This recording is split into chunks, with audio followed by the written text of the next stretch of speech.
Buenas noches, amigos y amigas, bienvenidos y bienvenidas. Estamos en Gen TV Opiniones. Vamos a seguir hablando sobre el tema de las pensiones. Por eso están con nosotros los diputados de la fracción, o mejor dicho, el grupo parlamentario del FMLN. Norma Guevara, jefa del grupo parlamentario. Buenas noches, bienvenida. Buenas noches, Luis. Gracias. Un saludo a todos los televidentes de Gen TV. Y también Rolando Mata, diputado del grupo parlamentario del FMLN. Bienvenido, diputado. Gracias, Luis. Buenas noches a toda la audiencia de Gen TV para mí es un honor estar a la par de mi jefa en este foro tan importante que abre las puertas para la ciudadanía con otra visión, con la visión de la verdad de los acontecimientos en el país. Justamente de eso se trata, de que demos la posibilidad a la ciudadanía de que esté bien informada. Ustedes que están en la Asamblea Legislativa pues, discutiendo todos estos temas y lo están viendo a profundidad, pues es bueno que frecuentemente estén con nosotros pues, compareciendo ante la ciudadanía y explicando para que la gente tenga más claro el panorama y no se deje llevar por campañas anónimas y por todo ese tipo de mensajes que a veces lo que buscan es solamente confundir. Ha sucedido algo nuevo y es que se aprobó un aumento en la rentabilidad de pensiones. Tenemos una nota para que nos sirva de punto de partida. Hablamos sobre ese tema y luego seguimos desmenuzando, como decimos en buen salvadoreño, la propuesta que está haciendo el gobierno de El Salvador para reformar el sistema de pensiones y generar más beneficios para la ciudadanía. Veamos la nota. El debate por un aumento a la tasa de interés de los certificados de inversión previsional se extendió por varias horas en el seno del Congreso salvadoreño, donde cada partido reflejó a qué sector apoyaban, si a los trabajadores o al gran capital. Yo voté en contra porque no cumple cabalmente la resolución de la Sala de lo Constitucional y su incumplimiento a la sentencia emitida por ella profundiza y prolonga de modo injustificado el grave perjuicio que padecen los trabajadores cotizantes al sistema de ahorro para pensiones. ¿Qué ahorra la trabajadora de la zona franca si no le pagan ni $200? Pero responden por sí mismos y se representan a sí mismos, pero no son capaces de representar a esos que necesitan un salario mínimo y que el FMLN pide que sea no menor de $300. Eso es estar con los trabajadores. Tras la negativa de Arena de apoyar un aumento al CIP bajo argumentos sin fundamento, hubo parlamentarios que recordaron quiénes crearon esta crisis financiera. Que no es culpa de este gobierno ni del pasado, sino que a las pensiones le han metido las manos todos los gobiernos. Y eso hay que dejarlo bien claro. Hay que aclarar también de dónde nace este problema. Y este problema nace cuando se les ocurre poner la tasa LIBOR. Y hay que entender qué es la tasa LIBOR. Es una tasa de referencia bancaria que donde la ocupan para un todo financiero, no la ocupan para lo que les conviene. ¿Y cuándo nace esta tasa LIBOR y cuándo hacen esta trama? Desde que se privatizó la banca. Eso fue el 98, la entrada en vigencia. Y ya no había, en el 2001, ya no tenía el gobierno para pagar. No era del FMLN, jóvenes. No tenía para pagar. Y empezó a prestar eurobonos.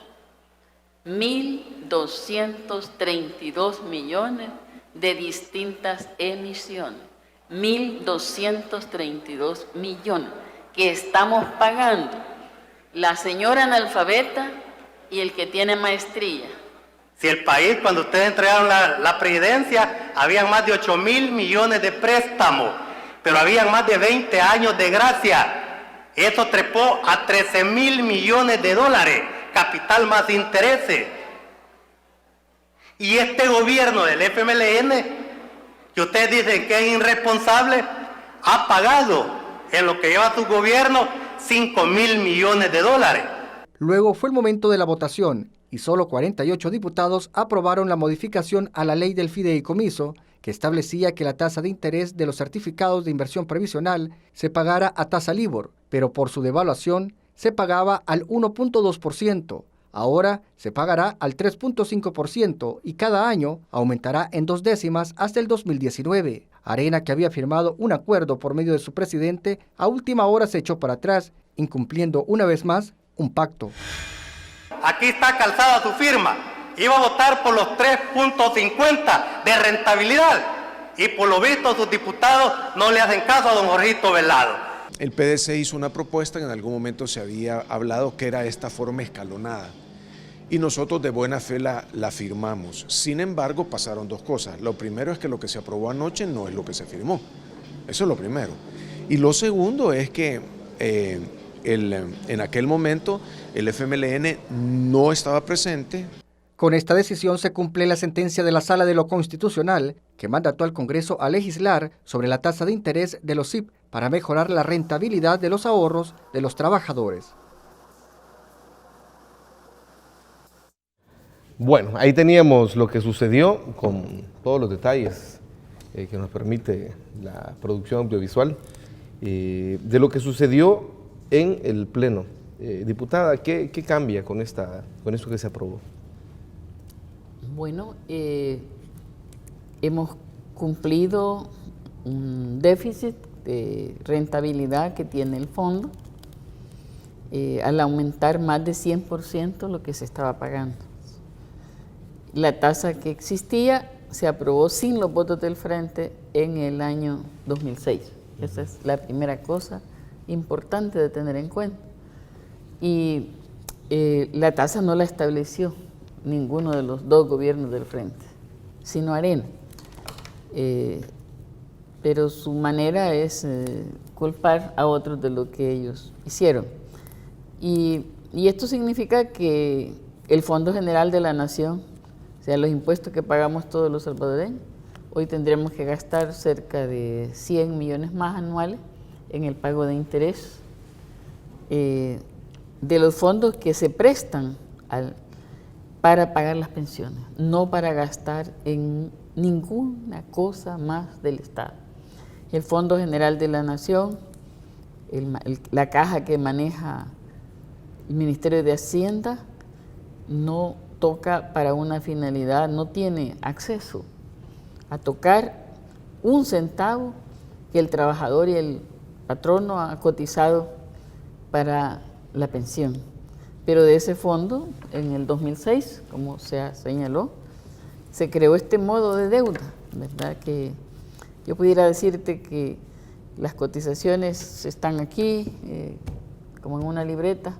El fideicomiso es una figura jurídica creada por ellos para pagar porque no tenía el fondo, no tenían los gobiernos de Arena. Entonces, de aquí se presta al fideicomiso para que el fideicomiso le dé a las AFP y pague las pensiones.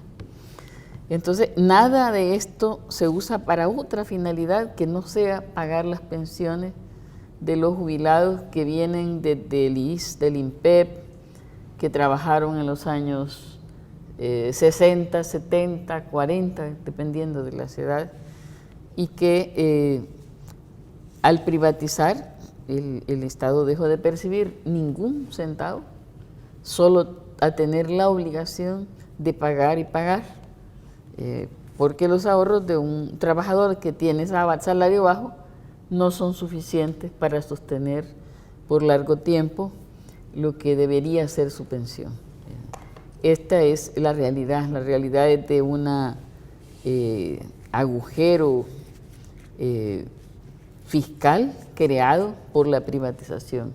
Lo único seguro que tiene el modelo privatizado es el pago de las comisiones a las AFP, que ya este tema lo hemos abordado, pero nunca es suficiente decirle al trabajador que de lo que cotiza, hoy el 17% de lo que él cotiza va como comisión a una AFP.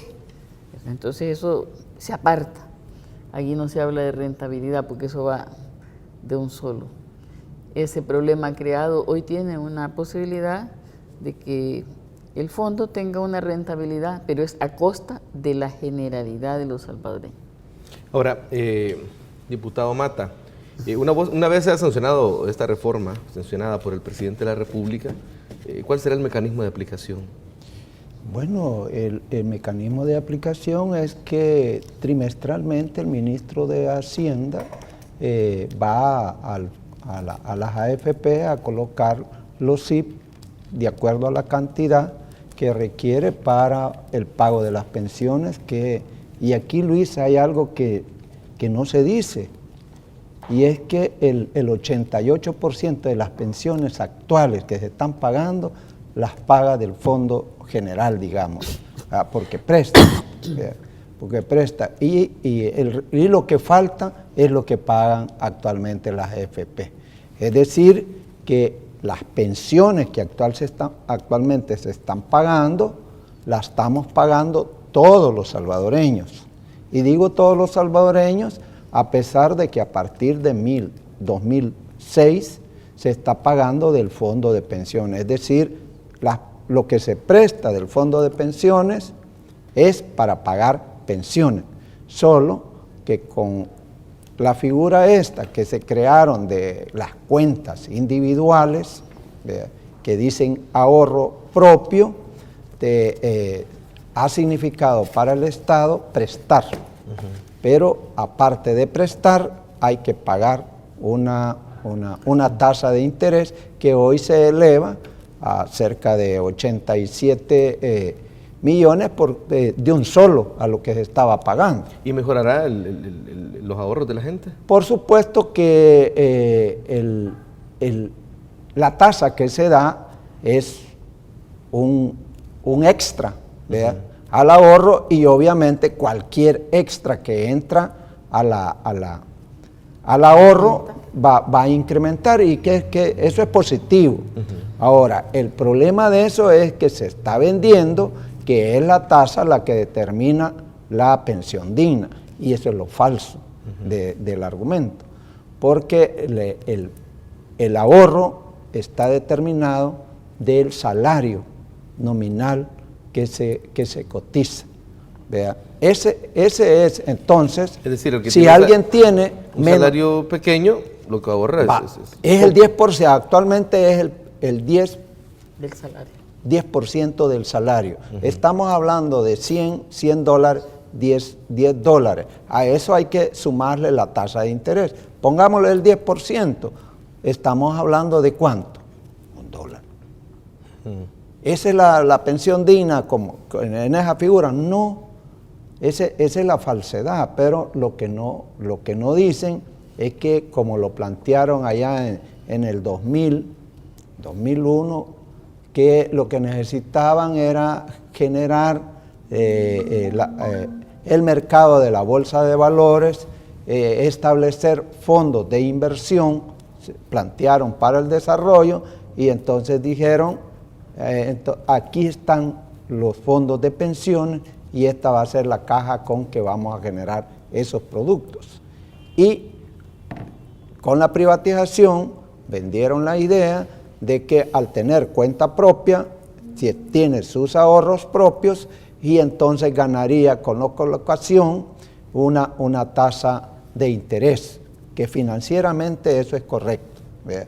Ahora, el punto, lo arrevesado de este planteamiento para el trabajador es que cuando uno va al banco a una cuenta de ahorros, uno entrega de dinero y el banco le da un porcentaje. Pero aquí es al revés. El cotizante entrega el dinero a la AFP, pero ahí le agarran una comisión, $20 por cada 100 que pudiese ahorrar. Ese es negocio redondo. Sí. Entonces, ¿cuál es la cachada, como decimos en el salvadoreño, en buen salvadoreño? La cachada es para los administradores, no para el trabajador. Y de eso ellos, hoy va a ser de 3.5 mínimo y 5.5 máximo. Hay una gradualidad. Entiendo que hay una disposición transitoria en esto. ¿En qué consiste esto, diputado?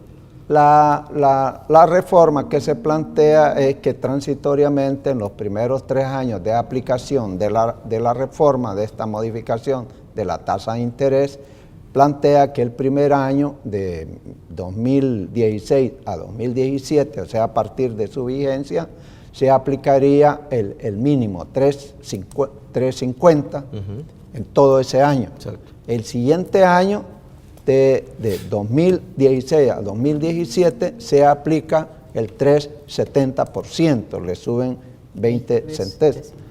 Y el siguiente año, de 2017 a 2018, se le va a aplicar el 3.90, va incrementando. Y a partir del 2019 al 2020 se aplicaría ya esta banda que lleva el mínimo de 3.5 a 5.5% más una sobretasa de 0.25. Eso es lo que se aprobó. Obviamente en esta propuesta, que en principio el FMLN no estaba de acuerdo, pero en aras de que se va pasando el tiempo. Miren, esta discusión la traemos desde junio del año pasado. Junio, julio, agosto, septiembre y noviembre, todo ese año hemos estado discutiendo, tratando de llegar a consenso. Y luego se retoma de discusión este año hasta la fecha de ayer, que se logra porque la flexibilidad del FMLN, reconociendo el concurso de los otros partidos que de verdad querían encontrarle una solución, y el ministro de Hacienda dijo, bueno, si nosotros combatimos la evasión, es posible que se alcance las capacidades financieras de recolección para honrar esta obligación que los diputados estarían en ese momento planteándole a la Caja del Estado. Ahora, diputada, en un principio entiendo que Arena se había comprometido a apoyar esta propuesta. Fíjate. A la hora de la votación no votaron. ¿Cómo se puede leer esto? Bueno, la lectura es como que no ha cambiado nada en el comportamiento político de Arena y de sus diputados, de tener un discurso público de aparente interés en resolver problemas, pero a la hora de actuar para resolverlos, negar su apoyo. Y esa conducta está hecha en un cálculo político que uno puede intuir, creer que estrangulando políticamente al gobierno en materia financiera y creando problemas a la sociedad, la esperanza de la gente se pierda y crean que ese modo lo lleve a ellos a tener más respaldo político. Eso es una postura mezquina, porque dentro de la gente que votó por Arena tienen las mismas necesidades que la gente que votó por Gana, por PCN, por PDC o por el FMLN. Entonces, la respuesta que un diputado y un partido debe dar a los problemas de la sociedad debe de hacerse pensando en la gente, no en un cálculo político de que esto me beneficia o esto me afecta, y por eso no lo hago, sino pensando en si le conviene o no a la población. El voto en contra de ayer significa para Arena que es mejor el 1.50 que el 3.50. Y entonces, ¿cómo puede entender el trabajador que dice que quería ganar, el cotizante, que tenía seguimiento y conciencia de que quería que su fondo gane más, de que es más 1.50 que 3.50 o que 5.50 de interés? No se entiende, no hay lógica, porque la lógica está en otro terreno, en la lógica de producir desestabilización al país. Y eso es lamentable. Es lamentable, y por eso el FMLN no estuvo en esa reunión en la que los partidos, para ofrecer, como teníamos una reunión programada para el lunes en el mediodía, en aras de ofrecer un documento que sirviera de base, en un acuerdo, trabajaron esta variación que tiene de nuevo el artículo transitorio, que es el cual firmaron incluso el presidente del COENA. El margen era justo 3.50, 5.50. Listo. Les pido a ambos que me acompañen a una pequeña pausa. Son importantes mensajes para la ciudadanía y luego continuamos hablando del anteproyecto de reforma al sistema de pensiones. Y vamos a ver también cuál es la reacción de los trabajadores sobre esto que sucedió en la Asamblea Legislativa. Ya venimos con más. Bueno, para comenzar este bloque me gustaría que me acompañaran a ver lo que dijo la gente. ¿Qué dijeron los trabajadores y trabajadoras sobre la negativa de Arena a dar sus votos para aumentar la rentabilidad de las pensiones? Veamos lo que dice la gente. Nuestro país ahorita está pasando por una crisis bastante delicada, ¿verdad? Y yo pienso que deberíamos, principalmente todos los de la Asamblea y no digamos el partido de Arena, que tendrían que estar abiertos. Tendríamos que evaluarlos a ellos para ver cómo están ellos, si están bien o no, porque yo no creo que ellos no tengan dinero si son empresarios. De acuerdo, ¿verdad? Tendrían que ser más conscientes en realidad, porque estamos pasando una situación bien crítica en nuestro país y yo siento que ellos tendrían que ponerse en nuestro lugar. Al llamado a ellos de que lo piensen bien, pues si ellos están diciendo que los van a ayudar y van a que el pueblo, el país salga adelante, ellos en primer lugar tienen que ponerse ellos, ¿verdad? Poner las cartas sobre la mesa. Ellos están jugando con el hambre del pueblo, sinceramente. Yo en lo personal considero de que se han puesto en una posición muy baja. Para mí ANEP está cometiendo un gran error. Bueno, ahí está la reacción de la gente. ¿Cómo ven estas respuestas, diputado Mata? La primera impresión es que toda esa campaña mediática que está en el ciberespacio, como en las televisiones, la prensa escrita y la radio, por muy millonaria que sea, no está dándole los resultados que esperan. La gente está clara de cuál es el mal que ellos están haciendo. ¿Ven? Les están afectando, dicen que están enfermos. Es decir, la gente sí está sintiendo la realidad que se vive y además espera que la solución le acompañe a ellos, si no, como queda claro que incluso yo he escuchado a algunos afiliados a Arena que el partido de ellos está cometiendo un error en relación a las pensiones, porque queda tan evidente que defienden a las AFP y no a los trabajadores.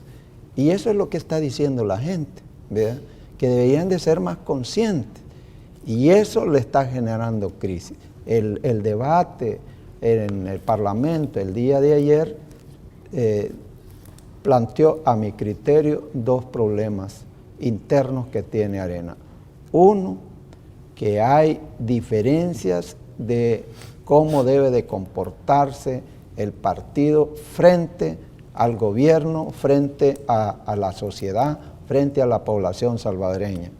Es decir, eso que a mi criterio que es una lectura que no están defendiendo los intereses de la población y entonces para ellos, como están con la perspectiva electoral, para ellos es pérdida de votos.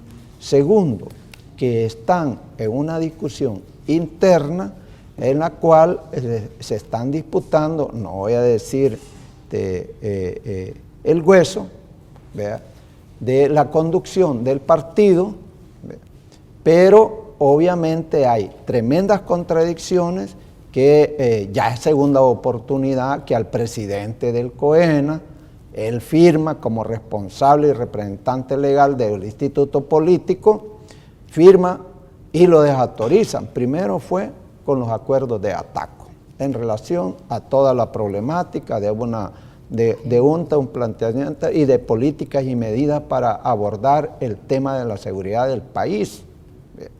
Que todos están de acuerdo que hay que buscar soluciones. Incluso refrendaron frente a organismos internacionales como el PNUD y la OEA refrendaron el plan El Salvador Seguro y que había que conseguirle recursos para ejecutarlo. Le dieron la espalda inmediatamente. ¿Qué dijeron? Aquí no manda Velado. Ayer igual, ayer lo mismo dijeron. Eso es allá Velado. Aquí no votamos y votaron en contra. Mi lectura particular es que ya le pasaron la cuchilla. Ya vienen su convención, su congreso, y ahí lo van a bajar. Ahora, ¿no? diputada, ¿es esa la oposición que este país se merece?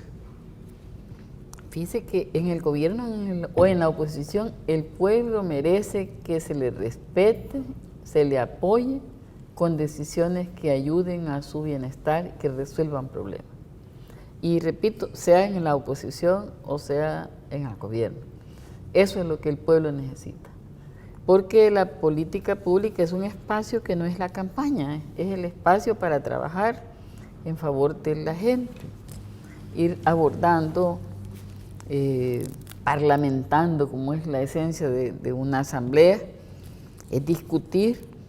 Repetimos, nosotros ayer no eran esos nuestros parámetros, nosotros decíamos mínimo 3, máximo 4, y tuvimos que llegar a 3.5 a 5.5, no era lo que querían otros, que querían 7 de máximo. Entonces, cuando buscamos con sentido de responsabilidad un acuerdo, las posiciones deben flexibilizarse, moverse, pero buscando ante todo que el pueblo no sea afectado.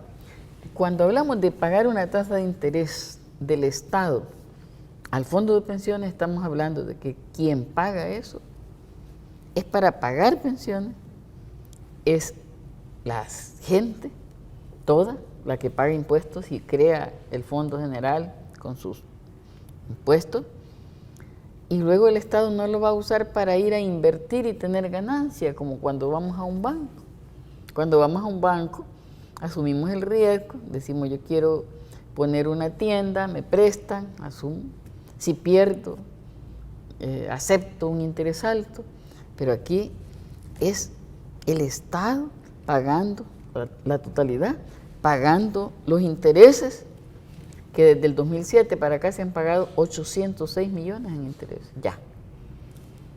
806 millones hemos pagado como país de intereses por el uso del dinero con el cual a los trabajadores jubilados se les ha estado pagando mes a mes su pensión.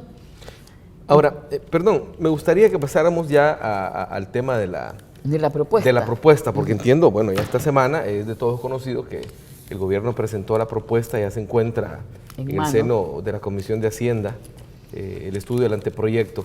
¿Qué esperan ustedes de esta discusión que se dé al interior de la Comisión de Hacienda, diputada?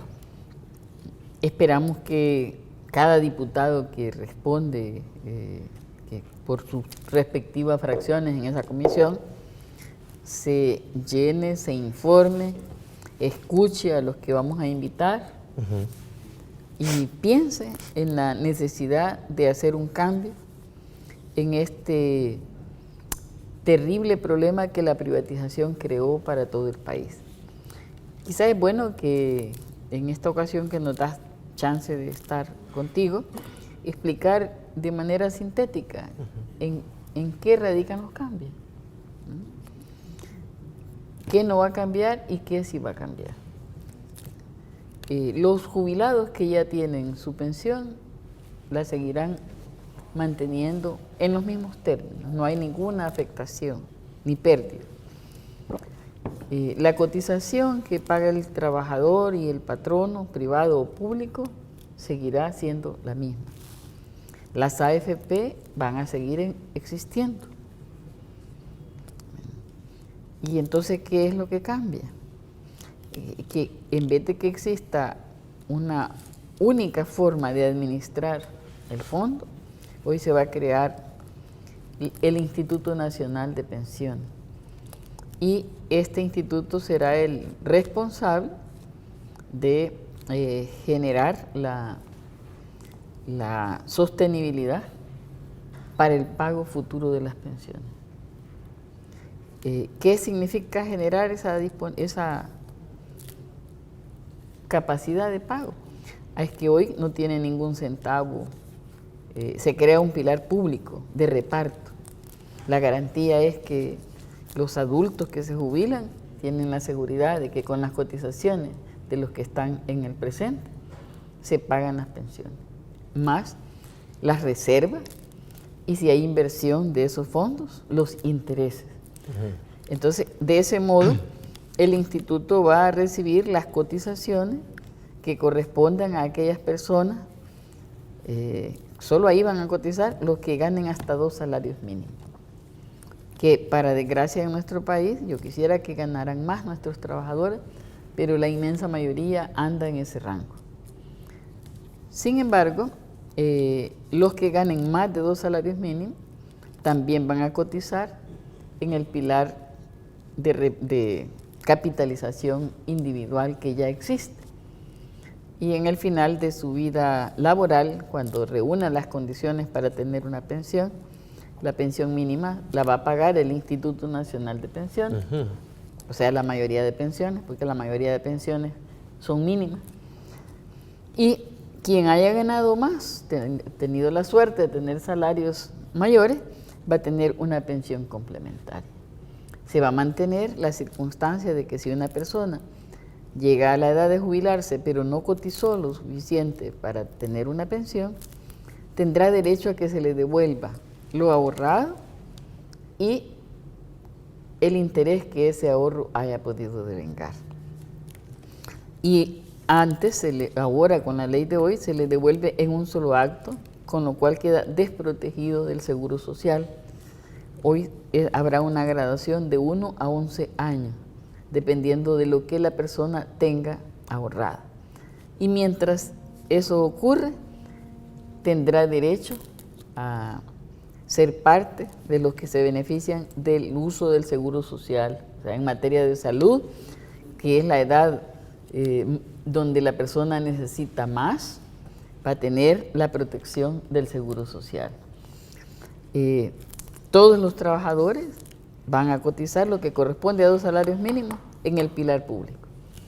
Esto es como lo nuevo. Las comisiones serán menores para que el dinero del trabajador sea más. En la contribución, en el ahorro para capitalizar individualmente, la propuesta trae bajar de 2.2 del salario a 1.9 de tu salario. Si tú ganaras $1,000, esto significa que hoy estás pagando $22 a la AFP y que pasarías a pagarle $19, para ponerlo en cristiano.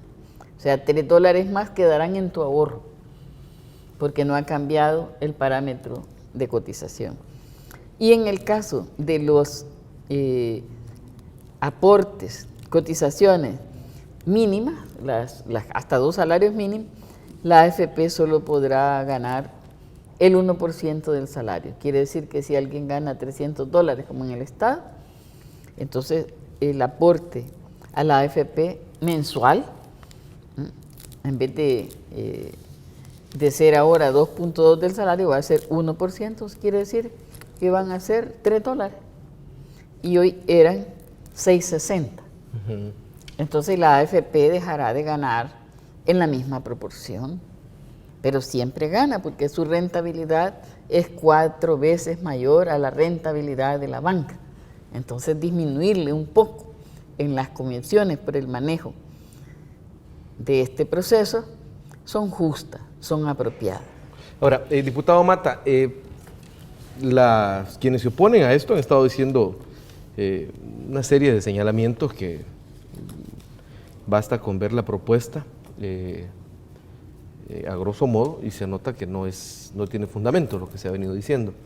Ahora, ¿qué sucede si no se reforma el sistema de pensiones que tenemos actualmente? Eso es lo interesante de que toda la bulla que están haciendo es meter miedo, temor y zozobra en la población, incertidumbre.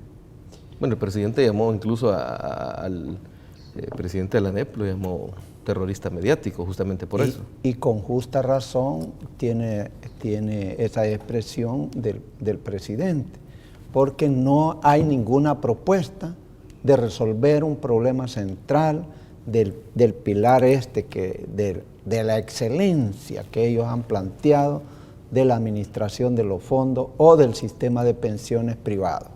¿Cuál es el problema central? Que cuando tú, Luis, cumplas los tiempos de edad, en el caso de los hombres 60, que hayas te cotizado al menos 25 años sistemáticamente y el tiempo laboral lo hayas cumplido, vayas a pedir tus ahorros, te sacan la cuenta de lo multimillonario que pudo haber sido, pero resulta que a la hora de darte lo correspondiente, eso no te alcanza ni siquiera para la mitad de los años que te faltan vivir. Ese es el problema central. ¿Bien? No es el tema de que tienen las cuentas claras, no es el tema de que tienen la registrada el ahorro en una libreta y que la mandan mensualmente. No es ese el problema. El problema es que no alcanza. Y la ley dice, por precepto constitucional, que el Estado está obligado a proveer la seguridad social. La pensión es parte de la seguridad social. Por eso, cuando diseñaron la privatización, le metieron al SAP de que debería de pagarse la pensión mínima. Ya sabían que no iba a alcanzar el ahorro y entonces el Estado tiene que pagar. Y no le dieron la fuente de financiamiento de ese monto. Por eso el Estado se ha venido endeudando. No es problema del FMLN, es que eso lo arrastraron ellos en el pasado. Entonces, ese es el problema central. ¿Ve? Y a eso no le dan solución. La única solución, dicen, es que increménteme la tasa de rentabilidad y ya vimos que ese no es el factor clave. Y la otra es, no me quiten la AFP. Pues sí, si cada una al año pasado le quedaron 10 millones de ganancias, utilidades. Y mira, Luis, aunque hoy se quejen de que puede bajar en la propuesta otro punto más de su comisión, ellos en 4 años de operaciones sacaron toda su inversión. Al 4º año ya estaban ganando. Es un negocio redondo. Bueno. Y eso es lo que defienden. No dan solución al problema central del problema humano. Cuando uno tiene 70 años, es cuando más necesita. Y el sistema individual lo que está haciendo es abandonarlo. Listo, tenemos que hacer otra pausa. Cuando regresemos, me gustaría que habláramos un poquito de cómo va el proceso de estudio del incremento al salario mínimo, ¿les parece? Bueno, eso será cuando regresemos de una pequeña pausa y venimos con más. Estamos en Gente Ve Opiniones. Bueno, otro de los temas importantes, fundamentales que se están estudiando en nuestro país y que tienen que ver con el interés de los trabajadores y trabajadoras es el salario mínimo. El Partido Arena, ANEP y FUSADES han puesto en evidencia que no están de acuerdo con el aumento al salario de la clase trabajadora. Por el contrario, tenemos pues, unos alcaldes que sí están de acuerdo con que se incremente el salario mínimo. Veamos. ¿Es justo un aumento a los campesinos a $250? Sí, es justo. Todo lo que venga a fortalecer y a beneficiar al agricultor, al obrero, es justo. Y hacer todo lo mejor posible para nuestros campesinos. Es bueno que, pues, si se pudiera lograr aumentarles esa cantidad de dinero, pues igual está bien. Yo le veo bien, si repito eso, lo veo bien. Si lo único que hay que medir si los que nos dan empleo, cafetaleros, pueden manejar eso. Diputada, ¿cómo ve estas reacciones? Los alcaldes que están cerca de la gente, pues, lo ven de otra manera. Los alcaldes de Arena, en este caso. Sí, nosotros creemos que cuando ellos lo prometieron en campaña, correspondía con ese pensamiento de sus gentes en las localidades, pero hoy se olvidó aquella promesa de que debía de ser 2 veces la canasta básica y que daría un salario mínimo de más de $400, la han abandonado, guardan silencio, la critican. Anoche en el debate salió esto como algo que no conviene. Entonces, en la opinión de ellos, bueno, yo quisiera expresar mi respaldo pleno a la ministra de Trabajo, reconocimiento que hemos escuchado de muchas personas, porque es la primera vez que el debate del salario mínimo está expuesto, aunque acordaron no sacarlo, está en el seno de la mente de la gente. Y estamos todos pendientes de qué va a resolver el Consejo de Salario Mínimo sobre la propuesta prudente, modesta, pero importante que ha hecho el presidente de la República a través de la ministra de Trabajo de dar $300 de salario mínimo en la ciudad y 250 en el campo.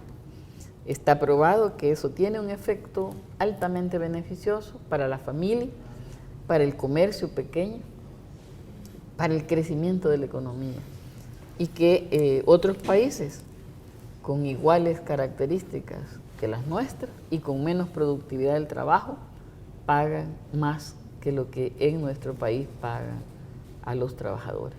Así que nosotros tenemos una gran esperanza, queremos que el resultado sea en favor de los trabajadores.